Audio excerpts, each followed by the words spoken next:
Hi, folks. Welcome to our PhDs in Entrepreneurship panel discussion. My name is Tori Waber, and I'll be your host for today. I'm super excited to hear from our panelists today about their journeys from academic work into entrepreneurship. We're going to learn from them about that transition, a little bit about what they do now, and any wisdom and sense of opportunity that they're going to share for folks in attendance. Just so we as a panel can get a sense of who's in attendance, can I have attendees drop in what stage of your PhD you're at? So what year you're in, if you're post-PhD, so just so we can get a little bit of a sense of who's here. So go ahead and drop into the chat where you are in your whole PhD process.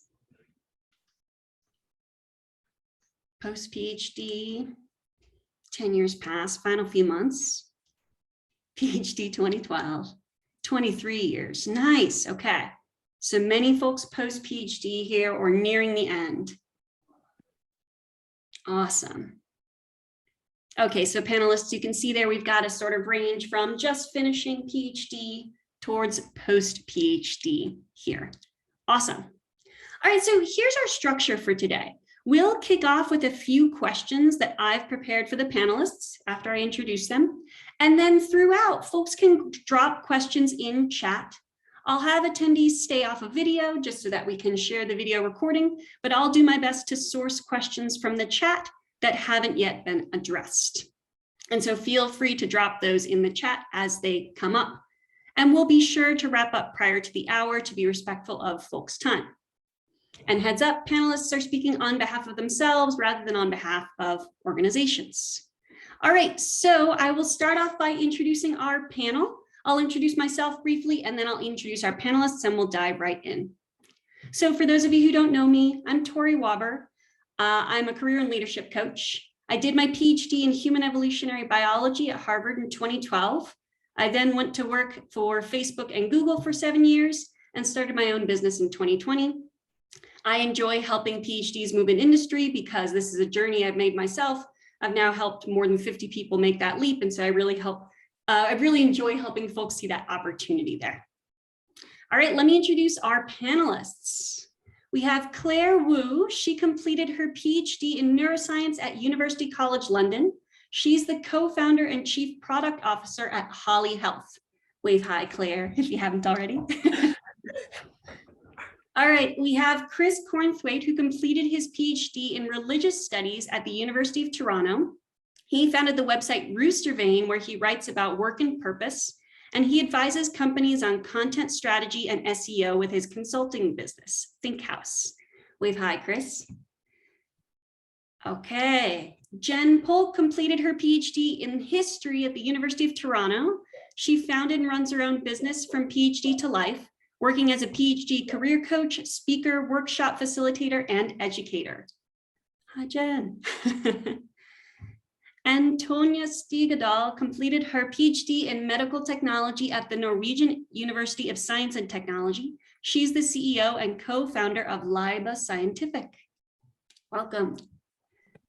All right, so panel, to get started, we're going to start off with just some icebreaker questions. These are quick 1 to 2 word answers. So I'm going to move around and ask those, and then we'll dive in on the more substantive questions. Ready to warm up with those? They're very critical topics. All right, Tonya, Mac or PC? PC. PC. Claire, cats or dogs? Dogs. Dogs. Jen, sunny day or cloudy day? Sunny. Sunny. Chris, inbox 0, yay or nay? I've never seen it. Okay, so non-existent. Tonya, aliens, do they exist? Never seen them. There we go. Claire, espresso or drip coffee? Drip coffee. Nice. Jen, messy desk or clean desk? Depends. Depends on the day. Chris, pineapple on pizza, yay or nay? I'm going to say nay, but it looks like Jen likes it. Extra for me, more for me. Disagreement there. Tonya, socks with sandals, yay or nay? Nay. Claire, can you drive a stick shift car? I don't drive at all, being in London. Oh, So. whoa, Londoner right there. Okay. Jen, it's brunch time. How do you want your eggs? Oh, I want them over easy, I think. Good choice. Good choice. I think Yep. that's what it's called. Okay, Chris, when was the last time you ate chocolate? Yesterday. I don't think I've had any yet today, but it won't be long. So Tonya, the last beverage you drank that wasn't water? Coffee. Coffee. Nice. Claire, emojis in professional emails, yay or nay? Yes. Yeah, I'm a big fan. Jen, weirdest item currently in your field of view?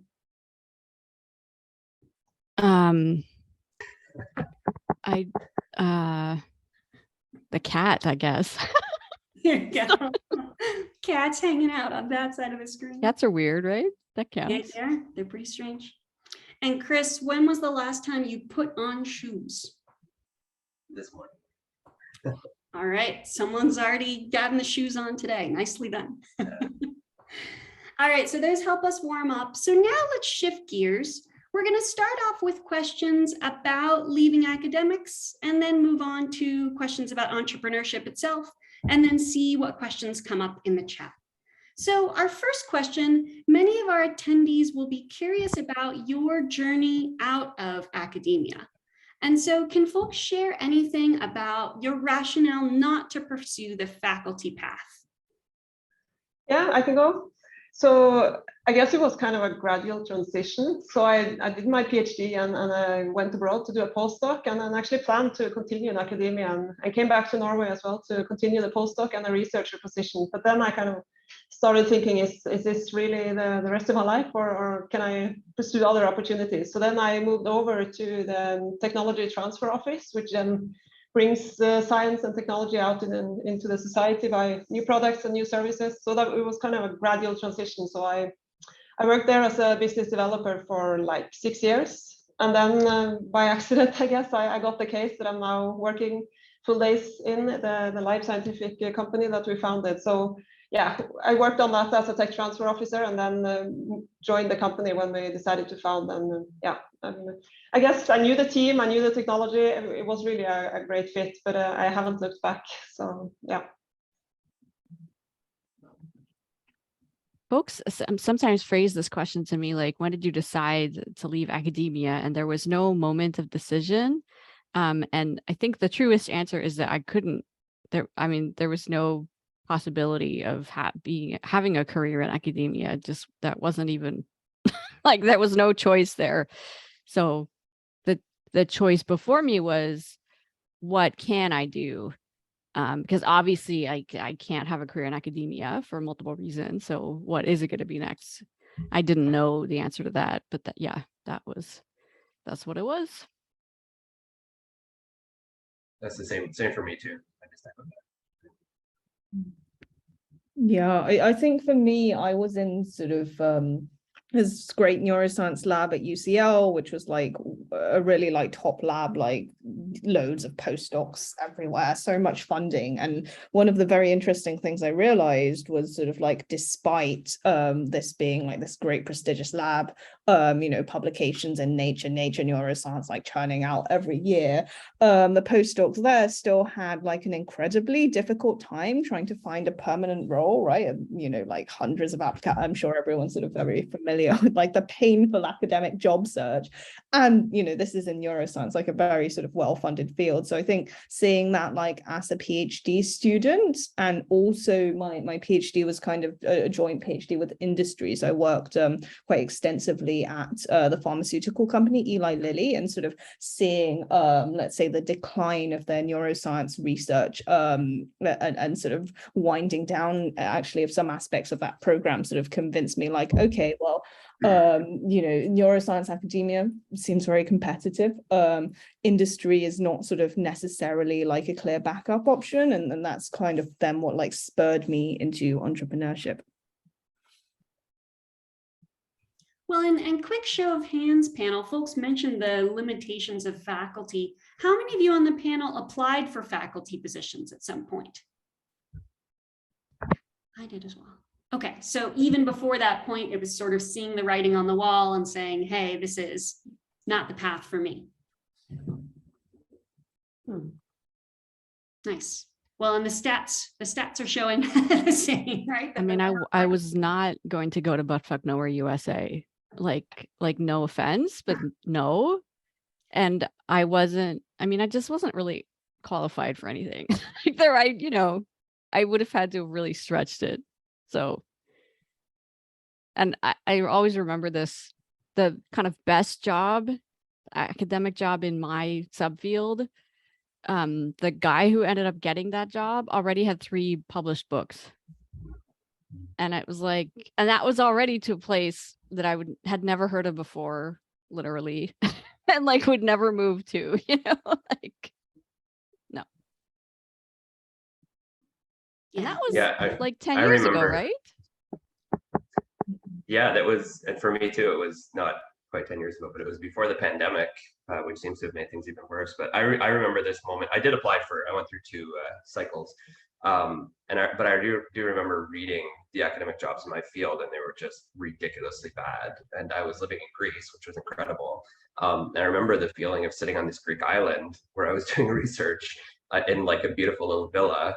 But like feeling like I should be really happy, but going through academic jobs one by one and just being like talking to my spouse and saying, can we move to, can we move to Manchester for 13,000 pounds a year? It's like, no. So it was just for like 6 months, right? Or it was all these combination of terrible money, terrible opportunities, weird places for a really short period of time. And I finally just came to the point where I said, I think I need to pull the Band-Aid off and do this. So I just jumped in.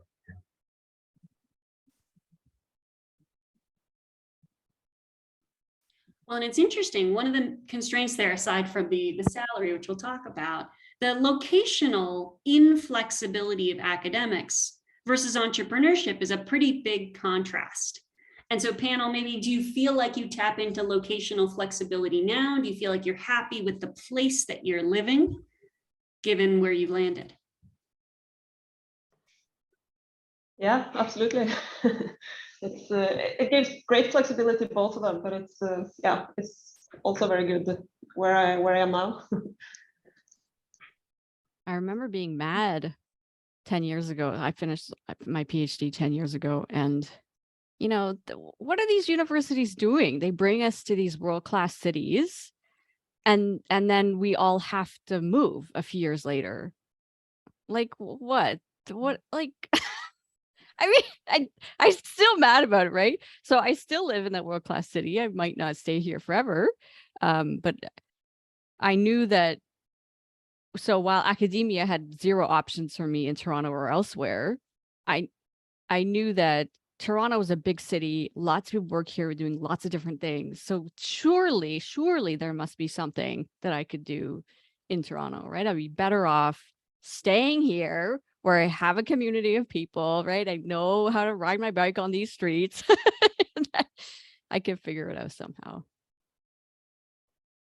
I think that one of the things that drew me to academia in the first place was this sort of ability to travel.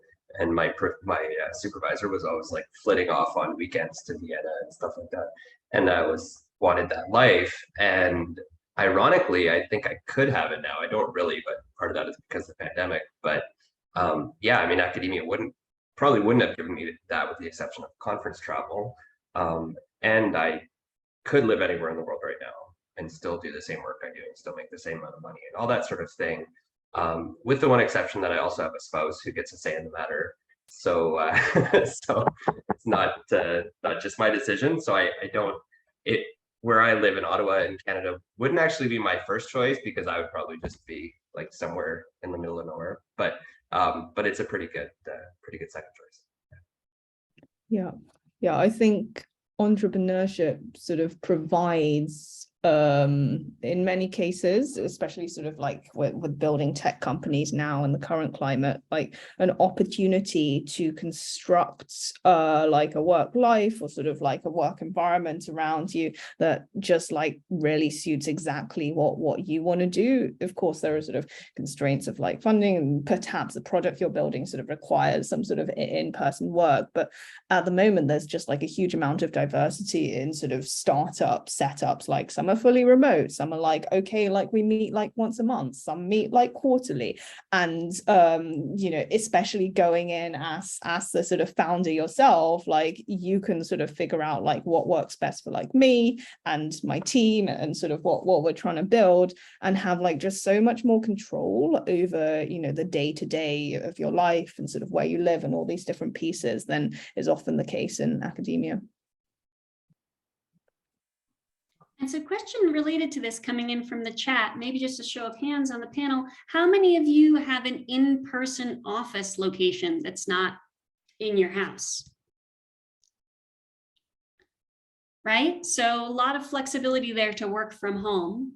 Tonya, you have office space, right? You have somewhere where you're going and collaborating? In the office now. Yeah, it looks like, yeah. So say more, how's the decision there of having the in-person space for your company?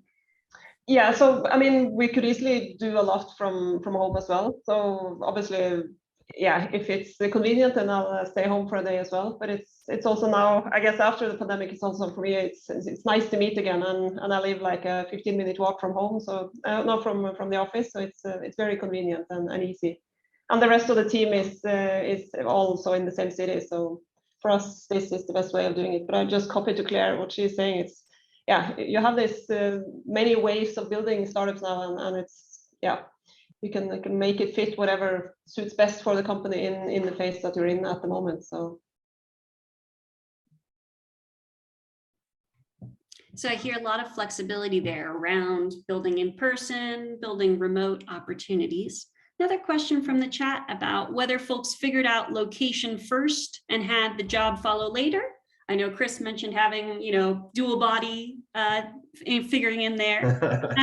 Sort of, go ahead, Chris, sorry. No, I was just laughing because I've normally heard that word describing academics, but I think ironically, so for me, I can get into the story of it in later questions, but I did work some jobs outside of academia here in Ottawa first, and then when I started entrepreneurship, it was sort of a natural extension of that I started consulting for people and companies that I knew in person. But over time, it evolved towards being, and especially with the pandemic, it just, all those in-person things turned into remote things. And I started working more with US companies. So it sort of evolved to be location independent. And that's just how it's worked.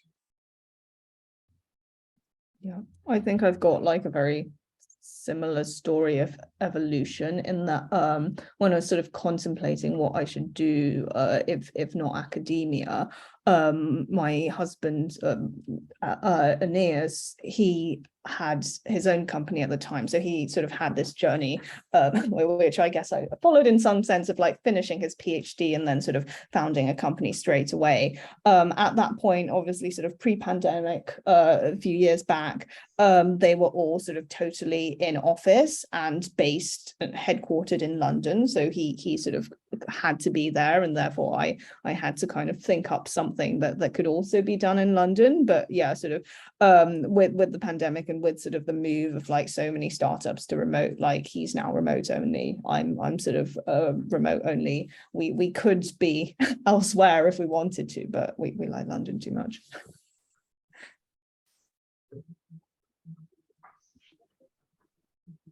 Nice, a lot of flexibility there. Well, so I see a question in the chat that I want to pull in. It's a thought question. If a faculty job emerged in front of you in your discipline at this moment, how would you evaluate that relative to the entrepreneurial work you're doing now? I would never apply. Say more. Why so? Yeah, no, I guess yeah, I guess it's all the good things with this job. I mean, all the flexibility, obviously, but also the mix of tasks and really the way you can organize and kind of plan everything and do whatever you like, and really the meaningful thing of bringing a technology out and to use for the society. I mean, obviously you do that maybe as a researcher as well, but it's really far away. So now we're even closer to kind of something becoming useful. So I guess it feels a bit more meaningful, and obviously the flexibility and the variation in tasks. As a researcher, I did spend quite many hours in the lab pipetting, although I did many other things as well. It's really a lot more variation in the tasks that I do every day now. So I think that's really what I like the best. I mean, my PhD is in history, and I don't do any history, and I haven't for over a decade. So that I mean, no, it would never happen. But even let's say there was a job created that was, about PhD career transitions. This would never happen. But let's just imagine this the fake world. I wouldn't necessarily want it, because academics think that they are independent actors, but actually they work in giant bureaucracies. They work in entrenched institutions that are very slow moving and dysfunctional. And so that's I'm not sure that I want to work in a big company, which is what an academic job is, right? I mean, so there's a lot of different things to think about. I mean, I could go on. Claire, go on for me.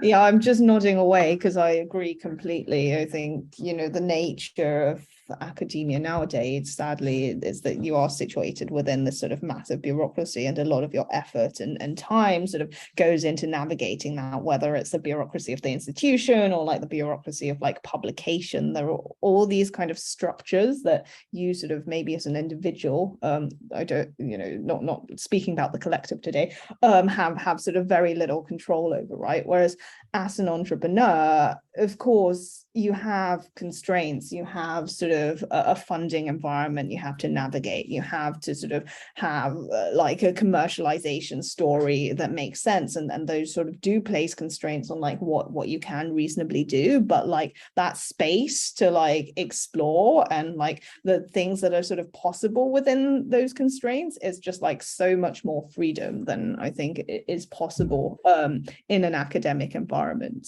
But obviously I'm sort of biased having made the choice to sort of move away from academia into entrepreneurship. Yeah. I think for some people, that trade-off they're happy with, and that's fine too.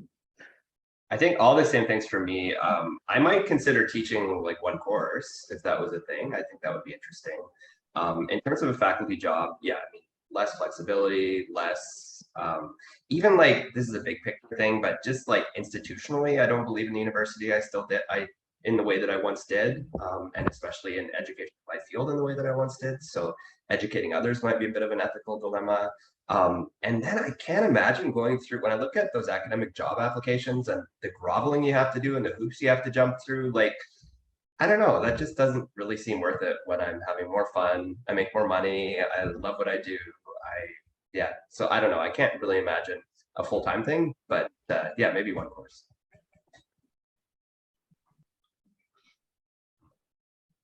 Well, and so it's interesting. Of course, we're all a biased sample here on the exactly. Yeah. Folks should take that. Bring some professors on and get some balance.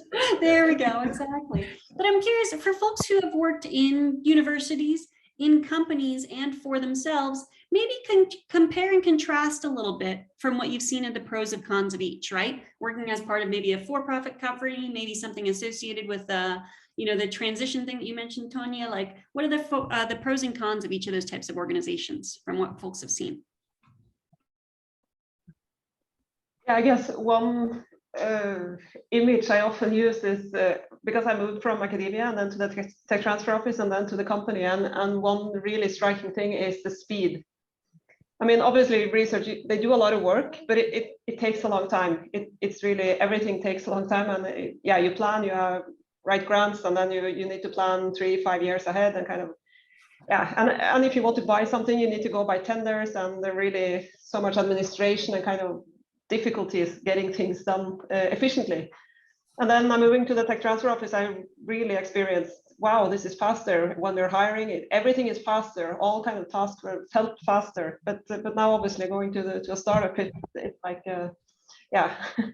airplane or whatever. It's so much faster. So I mean, that's really the striking image of kind of describing the three places that I've been working. But obviously, I mean, security, and you don't know kind of what the next day is going to bring, the next month, the next year. It's obviously, you don't have the same security around you in a startup. You don't know if this is going to fail. And I guess statistics is not really in our favor. So we'll see. But it's yeah, it's anyway really, really rewarding. And I haven't looked back. So It might help to define what we mean when we say entrepreneurship, because that can mean a lot of different kinds of things. My situation right now, and this has not always been the truth for me, but right now I'm completely 100% self-employed. And from my Canadian like tax standpoint, it means I have self-employment income. And I'm not incorporated. I mean, I could be, there's no real benefit to me right now. So I just have self-employment income. And so it's the most independent, the most free, like, you know, I can work as I can not work. I can, work. I mean, whatever, right? I could basically do whatever I want within the law and my contracts I sign.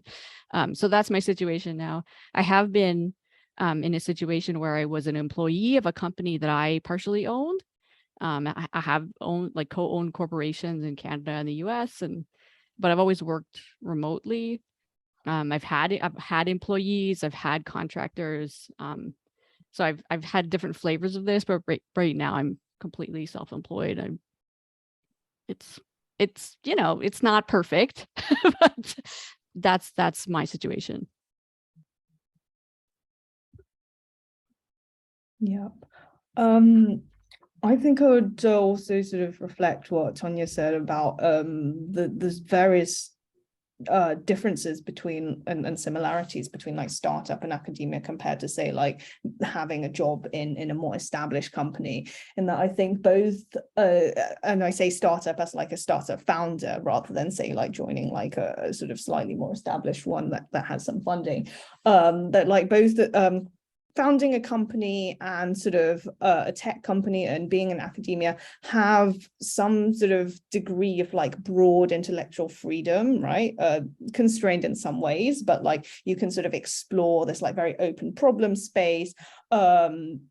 But like that also comes with this like financial insecurity and instability. So I think, you know, in a startup context, if you found a tech startup, it's very much about like how well you can navigate that like investment environment, which has some similarities to maybe sort of academia navigating the grant funding, but it's like also a very different world. It's sort of a very sort of person-driven, you know, competitive, salesy world that moves very, very fast. And that's probably also sort of a difference between the two, as Tonya, you said, the speed. I think sort of the benefit of like going and being like, let me join like an established startup or like a Google or an Amazon or something like that is obviously in the financial security you get in that role, but with that often comes sort of, let's say, a reduction in like problem scope or role scope, of course. So, you know, you don't have the freedom of a startup founder where you're like, I can do whatever I want, I can fashion my role however I want, I can, you know, sort my work life however I want. You have to,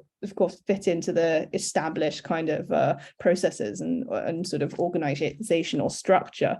But then, you know, you get a salary and don't have to like worry about like your company running out of funding in the next 3 months. So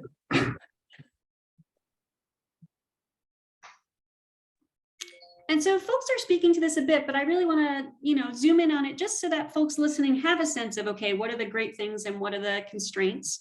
And so thinking about entrepreneurship path, being at that less stable place, let's speak to the challenges, the pitfalls, just to be open there. I hear one, which is more financial insecurity. Other things that are maybe challenges that folks wouldn't have thought of before jumping into this sort of work.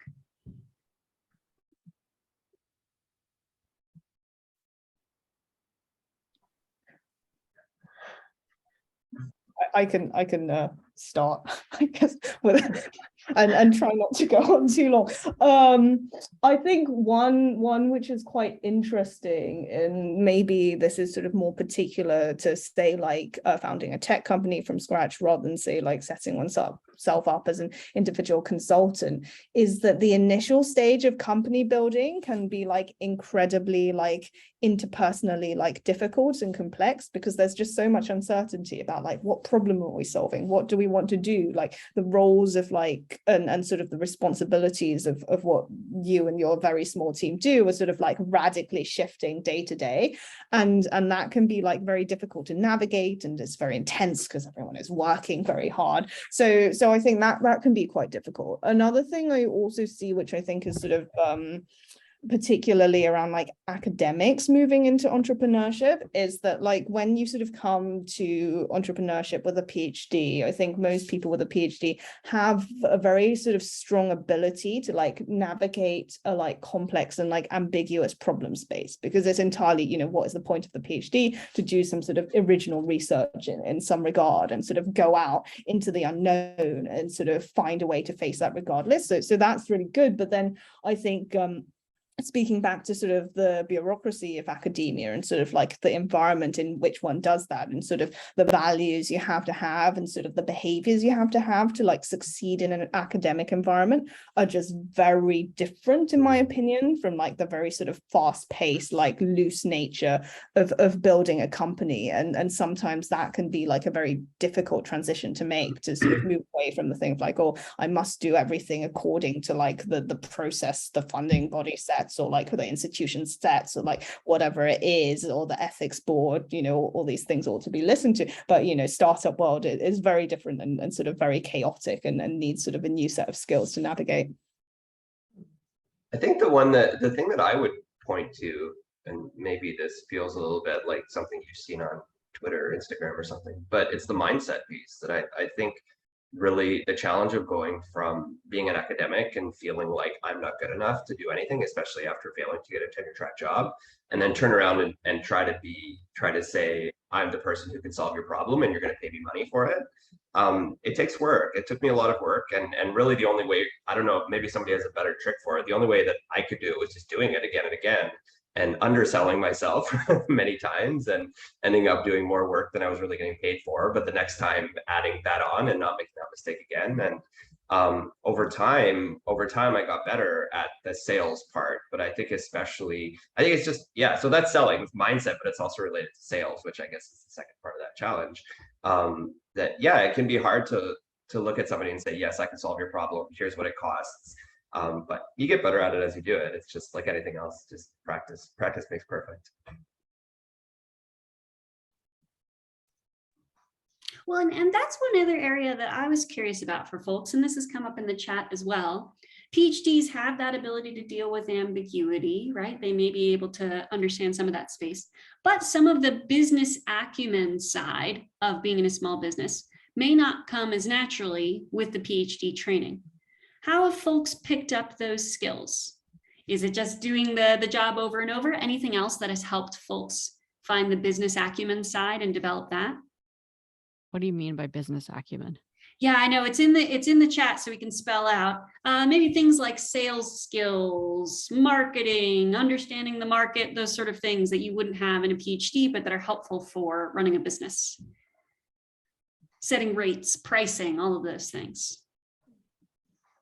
Yeah, so for me, it came kind of natural in the job I did at the tech transfer office. So then I had kind of a very gradual introduction to the topics and got to learn it kind of, yeah, step by step. But also then I think it's really important that to highlight that PhDs are perfectly capable of picking up on this. It's really doable, and I think it would be harder to go the other way if you took a business person to really learn the technology deep in.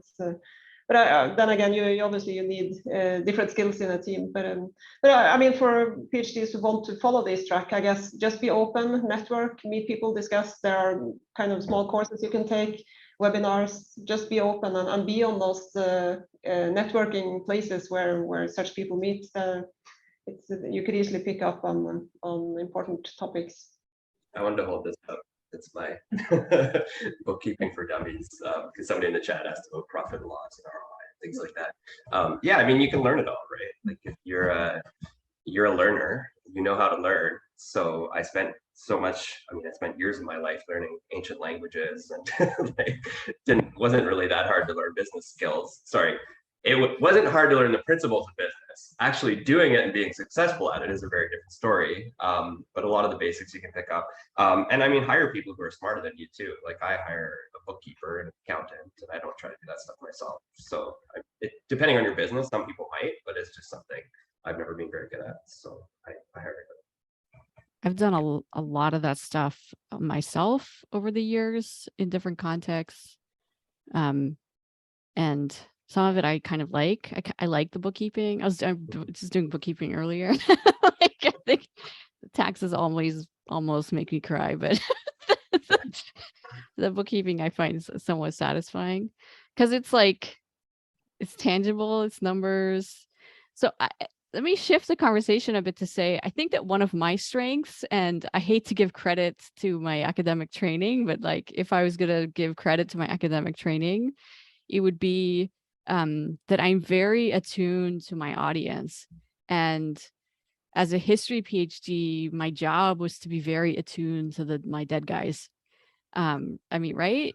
And to be able to describe them and empathize with them. And that's a real strength that I bring to this world. And and that is a challenge for many people in business, is to speak to the needs of their audience. Now, unfortunately for me, that doesn't like easily translate to making lots of money. But there is something to that. And I totally echo Chris, like all this other stuff you can learn. There are different choices to make. So I refuse, there are tactics, like sales tactics, that I see other businesses use, that I won't use. Right? Like, but I think that, I'm not unique in that, right? Like Chris doesn't use those tactics either, right? Like I say that because I know him. Anyways, I'm sort of rambling here, but yeah, none of this I was ever taught directly. Like nothing in my PhD, like literally nothing in my PhD directly prepared me to pursue self-employment or small business ownership, or to be a consultant and provide services, or to give presentations. Like I was not taught any of this. And I say that very seriously. I mean it. But a person can learn. Now, it's not an endorsement. I hope it's clear that I am not endorsing a PhD if you want to pursue self-employment, but it can be done. That was like a really shitty conclusion I just made, but it's just true. Well, and I think for folks, it gives a sense of flexibility, right? Like, I don't think any of us are like, oh, this is the path we should have walked and these steps that I knew 15 years ago, right? It's more, you make choices, more choices emerge, you figure out how to learn and re-navigate along the way. Am I being too simplistic about it? I don't know. I think it's all true what everyone has said, that the most important thing is to have that kind of like baseline mindset of like, look, I'm obviously a very smart person who can like go out and like learn whatever it is that sort of needs to be learned. I think one of the interesting things I encountered, and sort of many you guys on this call may or may not have sort of encountered this as well, is that most universities will have some kind of like entrepreneurship program or sort of, like accelerator or something that you can go and join. There's obviously a sort of wealth of, if you're interested in, founding like a VC funded startup, there's a huge amount of like information out there. But the nature of this is often that it gets very like didactic, and it's like, this is how you're going to do a startup, and we're going to teach you about the lean startup method, and there are going to be lectures, and it sort of becomes sort of very educational and narrow.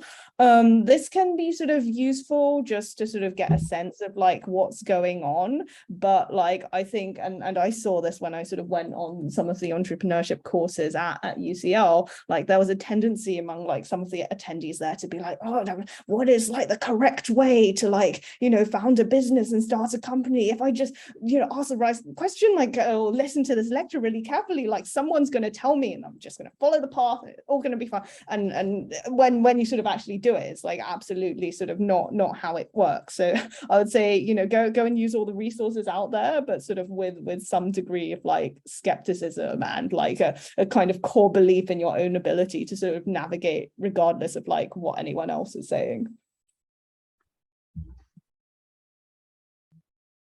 I love that so much. That I would just echo the, I don't even remember what the initial question was, but just like echo the having to figure it out. I mean, I saw somebody in the chat asking about like business models and stuff. And for me, I mean, it's largely just being trial and error. I mean, consulting has always been the one for me that's really tangible, because you're fundamentally just solving a problem for somebody. So you go to somebody and say, you'll pay me this if I do this, and it's measurable and it's easy and it's money, and that's great.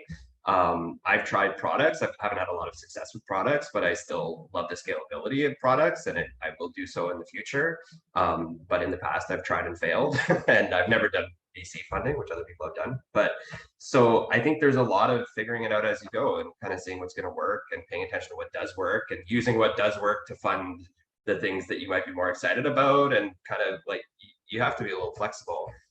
For me, that's the fun. For me, that's the excitement of like patching it together and making it work, and kind of flying by the seat of your pants, I guess. And if academia taught me anything, it might be that sometimes you're going to throw things out and they work, and sometimes things don't work. That's certainly something I did learn in academia. So I think, yeah, I mean, there's a lot of just figuring it out, and I love that, Claire. I love that, like the course on entrepreneurship. It's so, I mean, you have to do it. You can't. The academic tendency is to want to know everything about it intellectually, and really you just have to go and try it and fail a few times, because you will definitely fail a few times. But I have failed a lot of times. Yeah. A lot. Yeah, me too. It's how you learn in this area. And so there's a question that's coming up in various forms in the chat, and let's speak to it, which is the sort of funding model, the dollar signs around this. And we've actually got a couple different business models represented here. So Chris, I'll ask first about consulting. In terms of the consulting business model, maybe figuring out how to package or price your services. There was probably some trial and error, but anything you want to speak to there about how you've developed that business model for yourself? Yeah, I'll try to go really fast, but I'll just give an indication of where I started. I think basically when I moved to consulting, my job before I was in consulting, I had worked in the private sector, or I should say not private sector. I worked for a think tank and then for government. And I think with the government, I was making $40 an hour. I'm not sure. So initially, when I was pricing out my consulting, I would just kind of guess and say, okay, I need to write this grant proposal, which was something I did for a nonprofit. So it's going to take me so many hours. I'm going to charge twice what it sounds like a lot to say $80 an hour. It wasn't even enough, unfortunately, because by the time you factor in admin fees and all the extra stuff that you just don't think about. But that was how I did pricing. Now, just for consulting, usually the lowest I would go now is about $100 an hour consulting. And I don't usually charge by the hour, but if I'm building something out to say, like, I estimate based on, I think this will take me 40 hours, $100 an hour. So that's kind of where I start with consulting. I say that it's really concrete and it's what works for me. But I know I would have loved to have had a concrete answer on this before I got started. So I hope that maybe that'll be helpful to somebody. And Jen, and then we'll move to the product-focused funding. Anything on funding models for coaching, facilitating that you want to speak to in terms of learning there, things you wish you'd know, things you found as you've developed that? So I'm always very open about the fact that I had savings. And so that was part of the reason why I didn't apply for academic jobs, is I felt like, I had friends who were on the academic job market in part because they needed income. And this was the most immediate way that they knew how to make income. And so I get that very much. I had a chunk of savings. I had savings before I started my PhD. So it's, there was still basically the same amount after I finished my PhD. It did not grow. But yeah, that's very fortunate. And I'm in Canada. It's some years ago now. Like I recognize reality is very different for lots of people. And something else that's important for folks to know about me is that I have parents who are boomers and they own property and they also have savings. And, even if they don't necessarily give me money, they have given me money, but, even if they hadn't given me money, just psychologically knowing that resource is there is very important. So I want to be upfront about that. I have been self-funded to say, I guess, right? Like I have never applied for a grant. I mean, I sort of, anyways, basically I've never applied for a grant. I've never pursued that type of business model. It's just charging clients and trying to make it that way. I've tried lots of different things over the years. I'm currently, to use these terms, business to consumer and business to business. The business in this case is universities, nonprofit organizations, right? When I do talks and workshops, etc. And my consumers are individuals. My audience is important. Who my people are is important. It means that I charge a lot less money than other people who do very similar work, but for different types of clients. And so whenever I interact with people who do work in corporate space or who aren't working with PhD students, they're flummoxed at how, little money I charge for my services, but sorry, dudes. I mean, I wish I could double it, but I can't. Anyways, I hope I don't mean to sound bitter, but it's complicated. It's complicated. And one last thing to say is that sometimes academics and grad students, but also professors, see what I charge and are outraged at how high it is, right? So like pricing is really a difficult topic. Yeah, been there too, Jen. And it's definitely a conversation between the services, the hours, the market, right? That's part of coaching and consulting. Setting pricing sort of is a ongoing conversation there. So let's talk a little bit about the product company funding model. Claire, I think you've done the venture funding route. Can you speak a little bit to what that looks like and the sort of process, pros and cons? Yes. I mean, it would go on for a very long time if I really get into it.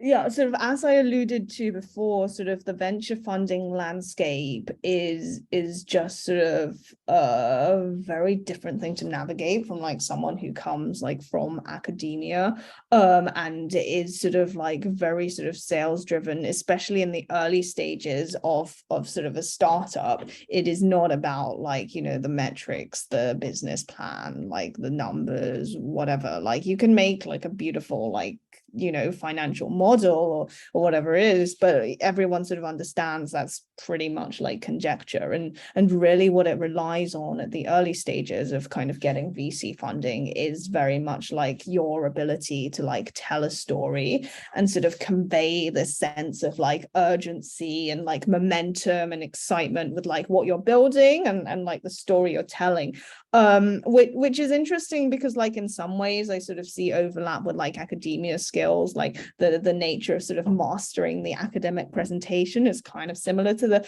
nature of like mastering the pitch, although the pitch is not the most important thing. It's kind of those ongoing conversations.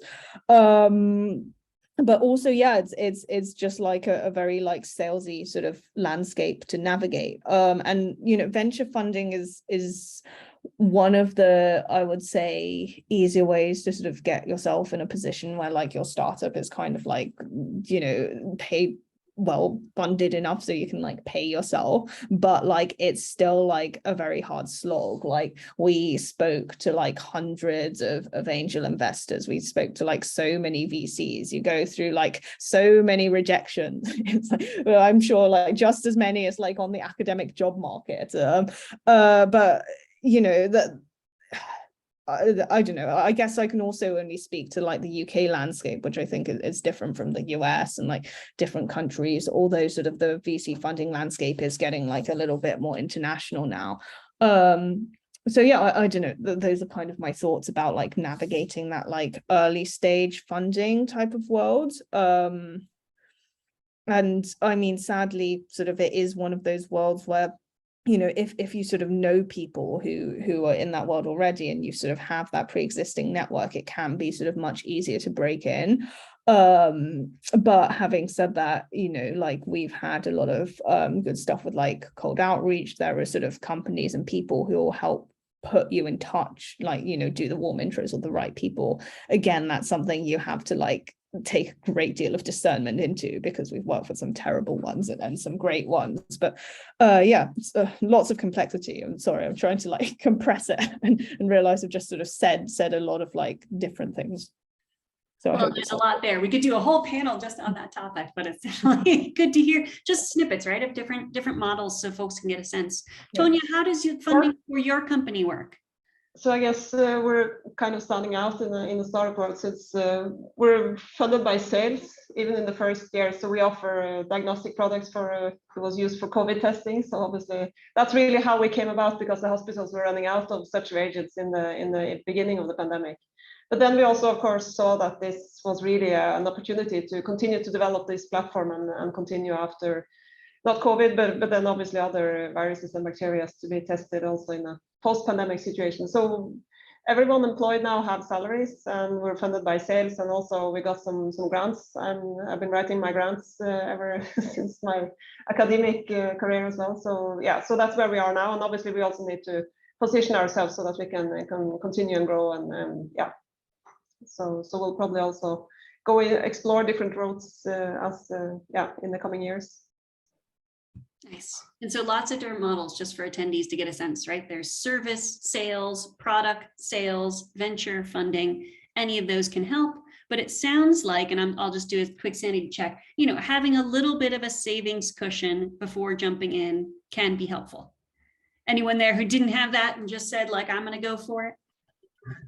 I was maybe pretty reckless. I didn't really have very much of a cushion when I jumped. Oh, actually, that's not true though. The first time I went into consulting, I made like a $50,000 sale before I jumped. So I did, in that case, I did know, I knew where my money was coming from. So I apologize. I'm not as brave as I thought I was. But there was once when I quit with a plan. Well, Chris's experience, I think, is what I would recommend is to have a job first, and that's very common for folks to then transition into self-employment, but your first clients are your former employers. Right? That's very common. I think that's very smart. I did not do that. All right. So anyways, I think it speaks to our different experience. That was a question somebody had in the chat too. I don't know, hijack the question, but can I answer? Because somebody was asking about should you have a job first or should you go straight from a PhD? I think it depends. I mean, I think some people maybe even have PhD research that is commercializable. That's really cool. I studied ancient religions. To my knowledge, not super commercializable. Maybe I could invent the next headspace for religions or something. But anyways, I digress. So to me, my first few jobs out of academia, I started working for a think tank, which is where I actually worked with consultants. So I saw what they were doing and I said, I think I can do that. I worked for the federal government, where I worked with a bunch of different organizations inside and outside government, same thing, consultants too. And I said, I think I could do that. So for me, my first few jobs after academia literally trained me for doing this. And I told you I've tried building products and I still haven't had success, including like learning products for career stuff. But I've never had a huge success with a product. But yeah, the consulting thing, it was basically getting a job was my paid training. And if I had tried to go straight from academia into being a consultant, I think I probably would have been an editor or something. Like, I wouldn't have known even what I ended up learning about, the policy world and that kind of like learning what was out there. So I think a job can be great paid training for entrepreneurship if it fits your path. Yeah. Anything else folks want to add on the sort of path to entrepreneurship? Since each of you has walked this yourself, sort of anything you would recommend for folks thinking about that path, experiences to get, considerations to take into account?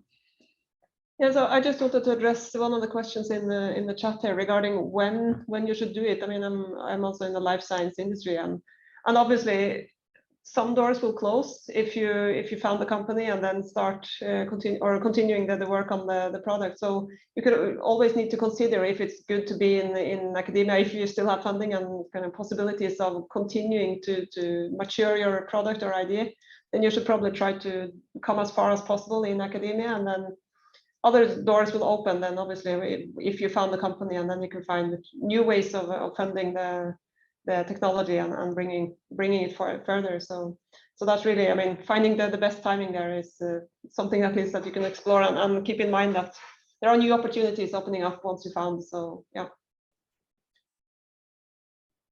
Say more on that last point. What opportunities open up once you found that might not have been there previously? Yeah, no, so I guess at least for public or for funding and for grants, there are some grants that are for academics and kind of universities, and then there are other grants. And I guess at least, well, the financial situation in the world is obviously changing, but still my experience is that it's still quite some good funding opportunities in public grants also for companies. So definitely many opportunities there.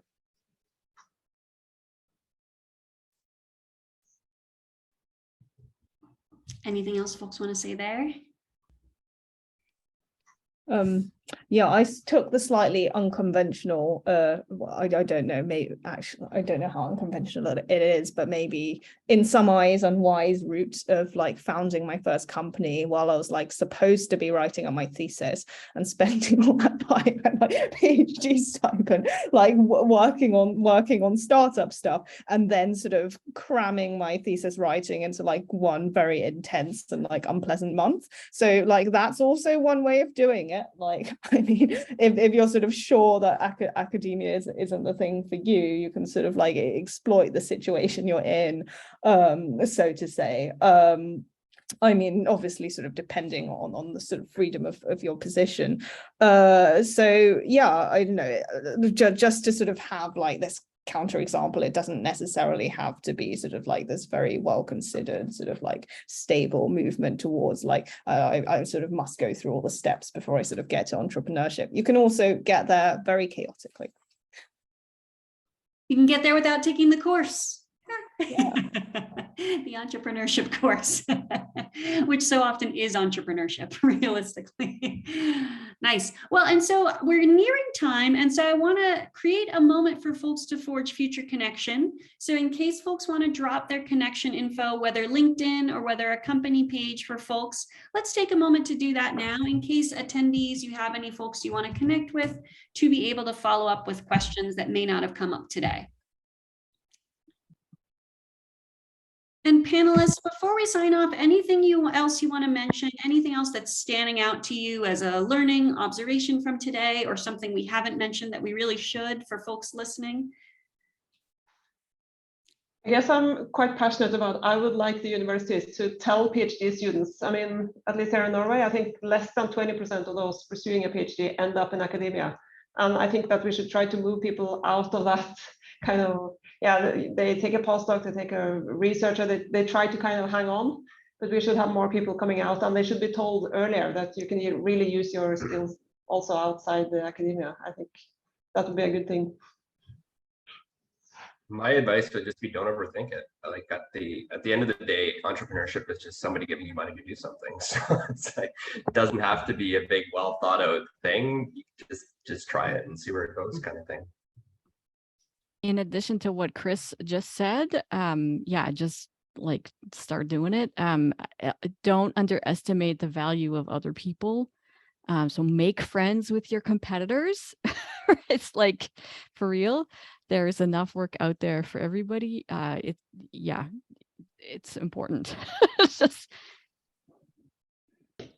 Yeah, I agree with all of that. You know, like one of the sad things about academia is how it can sometimes sort of narrow your horizons to say like, oh, this is the one way to success, this is the one thing sort of I must do. And one of the joys of entrepreneurship is how much it kind of like totally like smashes all those preconceptions and lets you think about like, I could do anything. And there's just this whole world of opportunity out there, and sort of whether, you know, or you guys sort of end up sort of going for entrepreneurship or like a different path. I think that's just like a very kind of helpful mindset to have when thinking about moving away from academia, if like the world is this like very expansive realm of possibility, rather than kind of like there are only certain jobs and things I can do and maybe I'm not qualified. It's a very different mindset to be in.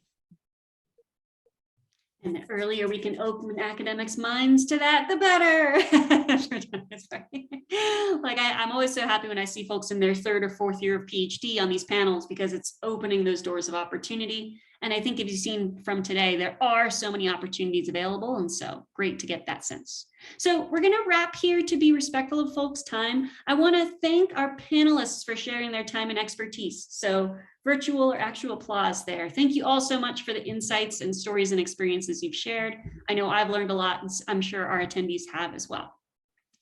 And so for those of you attendants, I hope that today you've gotten a sense that you have amazing opportunities available to you with your doctoral level training. I'm so grateful that our panelists have taken the time to share their experiences. And I hope that everyone here, panelists and attendees, has a chance to grow your career in the way that is fulfilling for you.